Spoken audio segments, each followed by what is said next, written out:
Metals are basic in nature. Why and how? Metals जितने भी होते हैं पीरियोडिक टेबल में वो सारे के सारे बेसिक इन नेचर होते हैं। पीरियोडिक टेबल के अंदर ज़्यादातर एलिमेंट्स जैसे S block elements, D block elements and F block elements metallic in nature होते हैं और मेटल्स बेसिक होते हैं।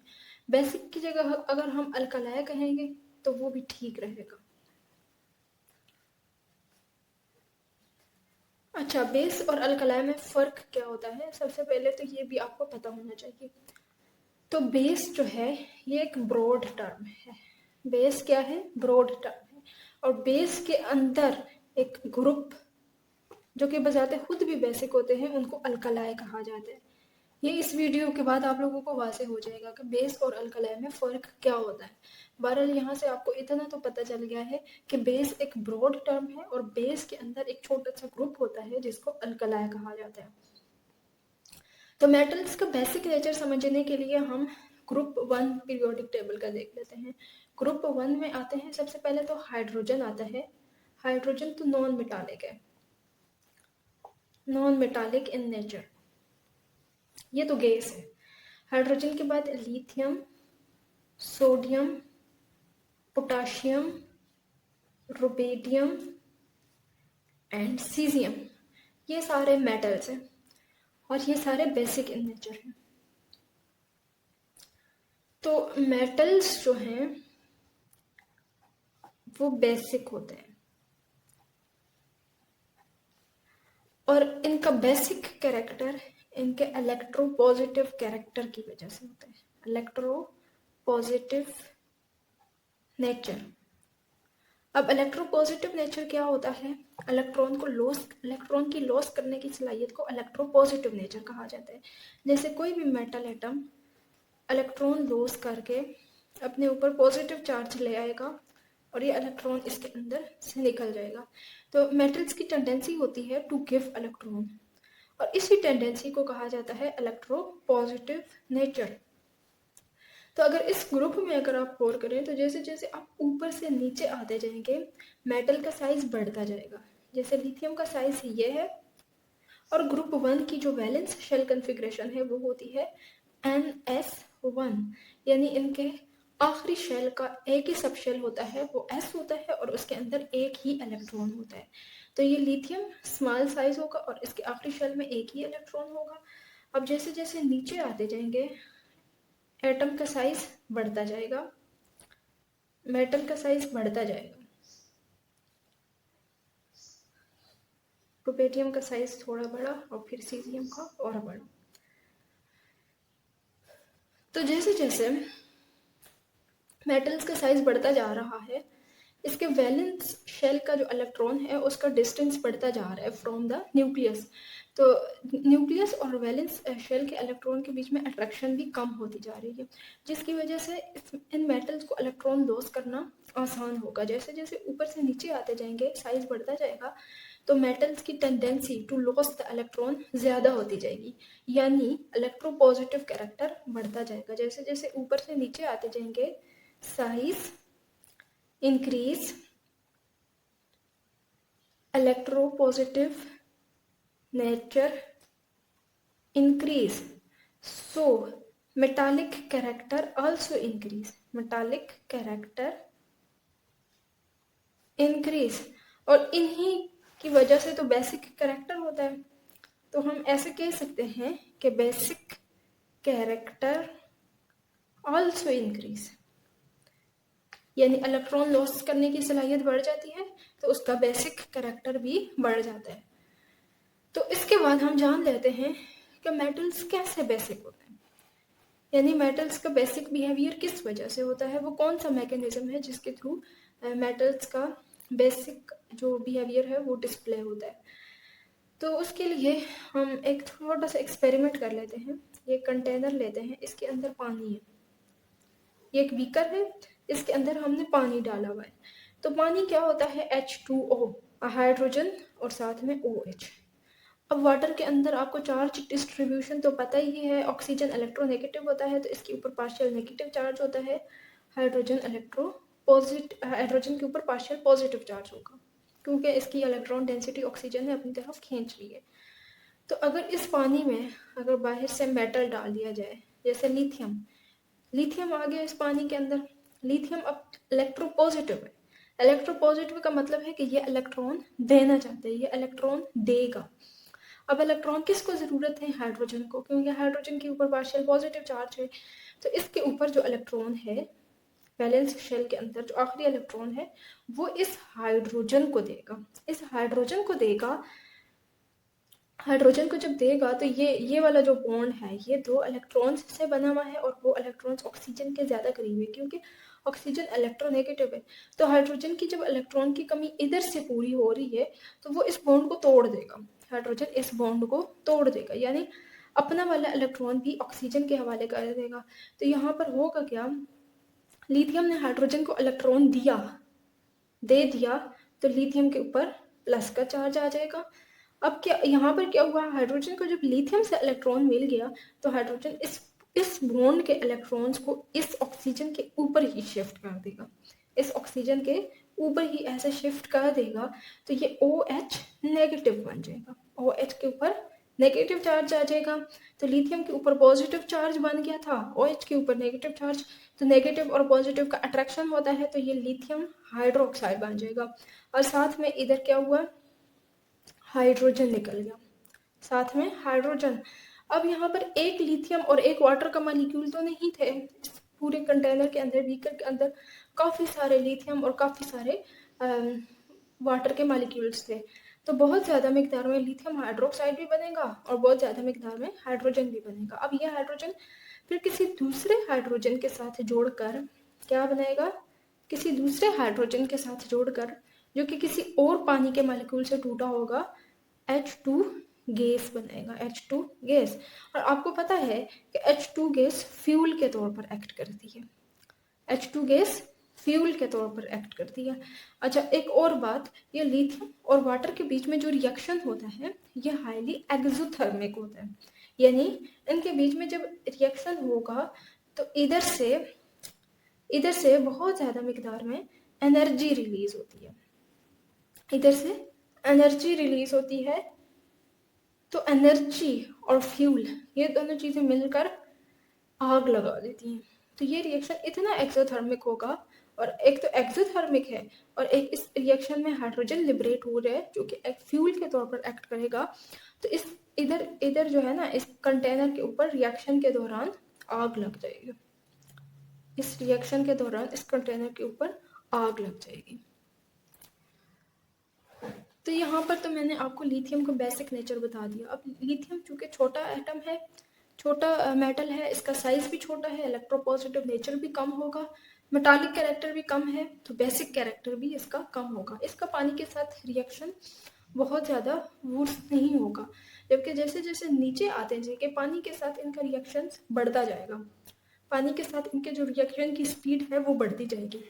सबसे लास्ट वाला मेंबर जो है सीजियम, इसका साइज चूँकि बहुत बड़ा है, इसका इलेक्ट्रोपॉजिटिव नेचर भी बहुत ज़्यादा होगा, इसका मेटालिक कैरेक्टर भी बहुत ज़्यादा होगा और बेसिक कैरेक्टर भी ज़्यादा होगा।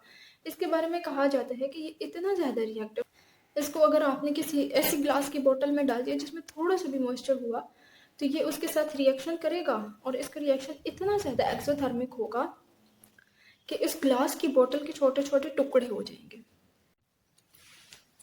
अभी तक तो आप लोगों को ये बात पता चल गई है कि metals are basic in nature, यानी गोल्डन वर्ड्स हैं,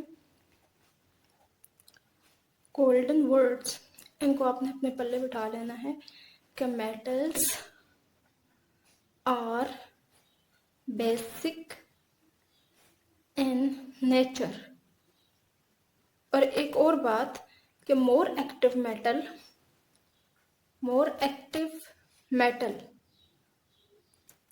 मोर बेसिक। एक्टिव का क्या मतलब है, एक्टिव का मतलब है कि जो अपना इलेक्ट्रॉन बहुत इजीली लॉस करता है, यानी उसका इलेक्ट्रोनेगेटिव कैरेक्टर ज़्यादा होता है। तो जैसे ऊपर से नीचे आते जाएंगे मेटल की एक्टिविटी बढ़ती जाएगी, तो मेटल का बेसिक नेचर भी बढ़ता जाएगा। अच्छा, इनके बाद एक और बहुत इम्पॉर्टेंट बात है कि metal oxides are also basic, metal oxides are also basic. अब वो कैसे बेसिक होते हैं, तो उसके लिए मैकेनिज्म मैं आप लोगों को समझा देती हूँ। ये अगेन एक कंटेनर है सेम, इसके अंदर पानी लिया गया। पानी क्या होता है? H2O। अब इसके अंदर मेटल का ऑक्साइड डाला गया। अब ये ग्रुप 1 के मेटल का ऑक्साइड है, यानी अल्कली मेटल का ऑक्साइड। अब M यहाँ पर क्या हो सकता है? M यहाँ पर ग्रुप 1 मेटल्स, ग्रुप 1 के मेटल्स हैं, यानी लिथियम, सोडियम, पोटाशियम, रुबेडियम या सीजियम। तो ग्रुप 1 का मेटल ऑक्साइड है यहाँ पर। तो ये मेटल ऑक्साइड जब पानी के मॉलिक्यूल के साथ रिएक्ट करेगा तो ये क्या बनाएगा? MOH, यानी 2 मोल्स ऑफ MOH, यानी मेटल हाइड्रोक्साइड बन गया। तो ये मेटल हाइड्रोक्साइड आयोनाइज होकर मेटल प्लस हाइड्रोक्साइड आयन बनाता है, और इसी की वजह से तो पानी बेसिक हो जाता है। ये तो एसिड एंड बेसिस का जो पहला कॉन्सेप्ट है, Arrhenius concept of acids and bases, उसी की डेफिनेशन है कि the species which give OH in water will be basic. तो यहाँ पर OH, चूँकि मेटल हाइड्रोक्साइड ने पानी से OH बनवा दिया है, तो इसलिए ये मेटल ऑक्साइड बेसिक होगा। और इसके बाद एक और अहम बात है कि metal hydroxides are also basic. Hydroxides are also basic.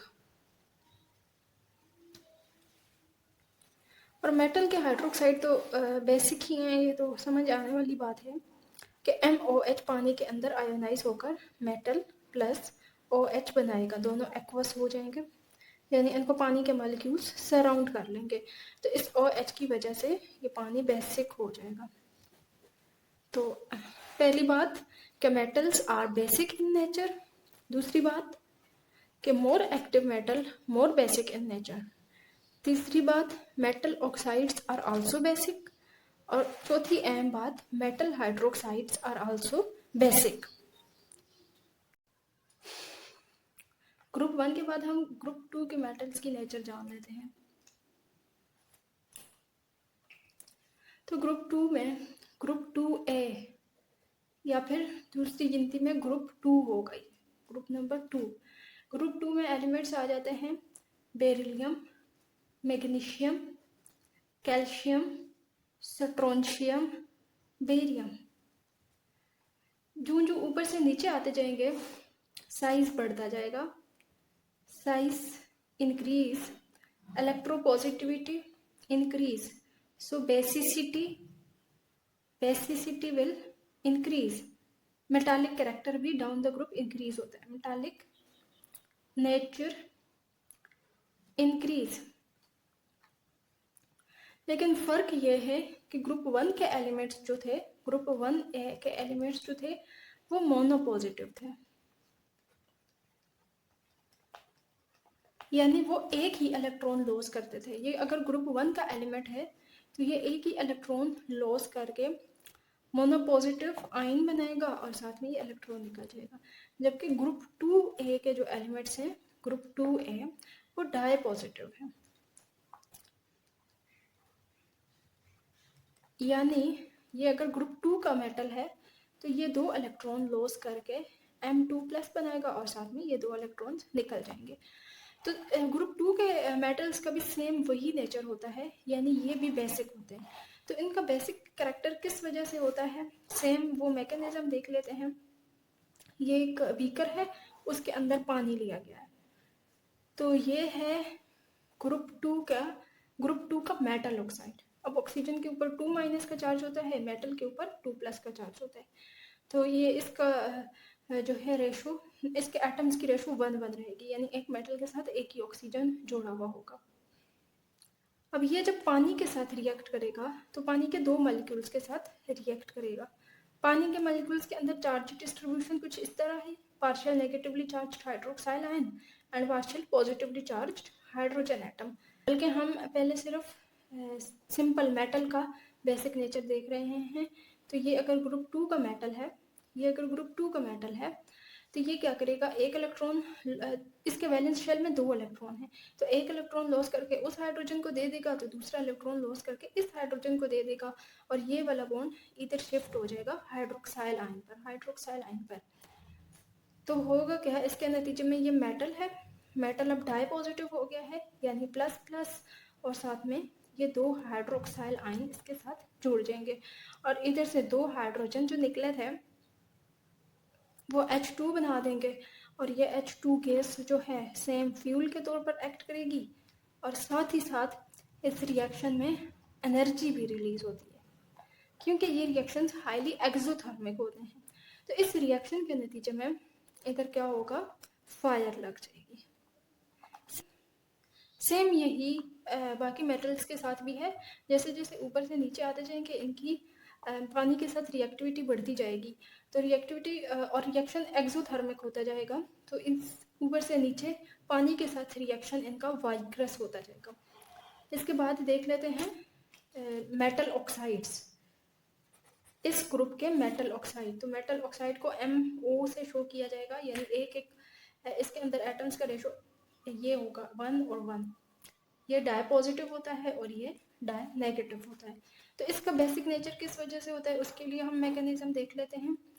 ये हो गया मेटल ऑक्साइड, और ये हो गए 2 पानी के मॉलिक्यूल्स इसके सामने, partial positive, partial positive, partial negative, partial negative. इधर से मेटल डाई पॉजिटिव होता है और ऑक्सीजन डाई नेगेटिव होता है। ऑक्सीजन अपना एक इलेक्ट्रॉन इसको देकर इधर से हाइड्रोजन को ले लेगा, ये वाला बॉन्ड इधर शिफ्ट हो जाएगा, और इससे क्या बन जाएगा, मेटल ऑक्साइड। इस पानी के मॉलिक्यूल का फिलहाल इस रिएक्शन में कोई किरदार नहीं है, ये मेटल ऑक्साइड इस पानी के मॉलिक्यूल के साथ रिएक्ट करेगा, तो MOH होल्ड 2 बन जाएगा, और यही फिर पानी के अंदर आयोनाइज होकर M2 प्लस एक्वस बनाएगा, और साथ में OH माइनस एक्वस, और इसी की वजह से तो ये सॉल्यूशन बेसिक कहलाएगा। तो अभी तक तो आप लोगों को मेटल्स का बेसिक नेचर समझ आ गया होगा कि जो है metals are basic in nature, more active metal more basic, metal oxides are also basic, and metal hydroxides are also basic. तो मेटल जब बेसिक हैं तो नॉन मेटल्स का फिर नेचर कैसा होगा, नॉन मेटल्स, तो नॉन मेटल्स फिर जाहिर सी बात है एसिडिक होंगे। नॉन मेटल्स की प्रॉपर्टीज मेटल्स के उलट होती हैं, तो नॉन मेटल्स और एसिडिक। अब हम नॉन मेटल्स का नेचर समझने के लिए ग्रुप 14 के एलिमेंट्स देख लेते हैं, carbon, silicon, germanium, tin and lead. अच्छा, ऊपर से नीचे आते हुए मेटालिक कैरेक्टर इंक्रीज करता है, मेटालिक कैरेक्टर इंक्रीजेस, यानी ऊपर वाले एलिमेंट्स जो हैं ये दो नॉन मेटल्स होंगे, नीचे आते जाएंगे तो मेटालिक कैरेक्टर बढ़ता जाएगा। ये जर्मेनियम जो होता है ये मेटालॉइड होता है, यानी इसकी प्रॉपर्टीज मेटल और नॉन मेटल के दरमियान में होती हैं, और ये वाले जो हैं इनकी प्रॉपर्टीज मेटल की तरह होंगी। तो ये जो है नॉन मेटल्स हैं और यही एसिडिक होंगे। तो इनका एसिडिक नेचर समझने के लिए आपको इनका ऑक्साइड लेना होगा, ऑक्साइड से आपको इनका एसिडिक नेचर समझ आ जाएगा। तो कार्बन का ऑक्साइड होता है कार्बन डाइऑक्साइड, और सिलिकॉन का ऑक्साइड होता है सिलिकॉन डाइऑक्साइड। तो कार्बन डाइऑक्साइड जब पानी के अंदर हल होगा तो ये क्या बनेगा, कार्बोनिक एसिड H2CO3, और सिलिकॉन डाइऑक्साइड जब पानी के अंदर डिसॉल्व होगा तो ये क्या बनेगा, सिलिसिक एसिड। अब कार्बोनिक एसिड आयोनाइज होकर 2 मोल्स ऑफ H+ बनाता है और कार्बोनेट आयन बनाता है। तो ये H+ जो है इसकी वजह से नॉन मेटल्स का एसिडिक नेचर होता है। तो आर्हेनियस कंसेप्ट यही तो कहता है कि acids gives H+ ion in aqueous solution. इसी तरह ये जो सैलिसिक एसिड है ये आयोनाइज होकर 2 मोल्स ऑफ H+ बनाता है और साथ में SiO3 डाई नेगेटिव आयन।